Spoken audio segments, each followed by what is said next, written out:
Regions వల్ల మనకి lung damage ఏమైనా అవుతుందంటారా? అంటే మనం రెగ్యులర్ గా మన ఇంట్లో కానీ బాల్కనీలో కానీ డాబా పైన ఎక్కువ పీజన్స్ ఎక్స్పోజర్ ఉన్న వాళ్ళకి లంగ్ ఎఫెక్ట్ అయ్యే అవకాశం ఉంటుంది. ఇది వెరీ ఇంపార్టెంట్ క్వశ్చన్ అండి. చాలా మంది మనం తెలియకుండానే పీజియన్స్ దగ్గరికి వెళ్ళటం కానీ, పీజియన్స్ రెగ్యులర్ గా ఫీడ్ చేయటం కానీ, ఆర్ పీజియన్స్ కానీ పారాకీట్స్ కానీ ఇంట్లో పెంచుకోవడం కానీ చేస్తూ ఉంటాం.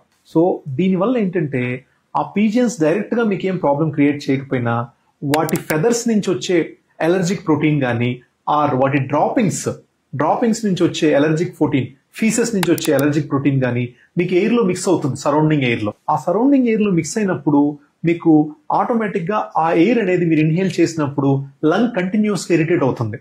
అది over a period of months కానీ over a period of years జరిగినప్పుడు, ఒక రోజు 2 రోజులకి ఏం కాదండి, over a period of months కానీ ఇయర్స్ జరిగినప్పుడు లంగ్ అనేది it will go into a state of interstitial lung disease, ILD అంటాం. దాని పేరు వచ్చేసి హైపర్ సెన్సిటివిటీ న్యూమనైటిస్, హెచ్ఎస్పి అంటాం. It is a type of ILD, interstitial lung disease. ఈ ILD అనేది ఎట్ టైమ్స్ ప్రోగ్రెస్ కూడా అవ్వచ్చు. ఇనీషియల్ టైంలో కనుక దాన్ని రికగ్నైజ్ చేయగలిగితే మనము దానికి కొన్ని మెడికేషన్స్ స్టార్ట్ చేసి 4 to 5 months లో దాన్ని క్యూర్ చేయొచ్చు. ఇది కనుక ప్రొలాంగ్డ్ గా కంటిన్యూస్ అయిపోయి కరెక్ట్ టైంలో మనం ఐడెంటిఫై చేయలేకపోతే అది ఫైబ్రోసిస్ కూడా కన్వర్ట్ అవ్వచ్చు. దాన్ని మనం fibrotic lung disease are fibrotic hyper sensitivity pneumonitis అంటాం, ఫైబ్రోటిక్ హెచ్పి అంటాం.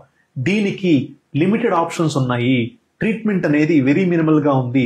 కొంతమంది పేషెంట్స్ లో ఈ ఫైబ్రోటిక్ హైపర్ సెన్సిటివ్ న్యూమనైటిస్ వల్ల లంగ్ ట్రాన్స్ప్లాంటేషన్ కూడా చేయాల్సి వస్తుంది. అంటే లంగ్స్ తీసేసి కొత్తవి పెట్టాల్సి వస్తుంది. సో అంత డేంజర్ అయ్యే అవకాశం ఉంటుంది. So better not to expose yourselves to pigeons, pets or parakeets regularly.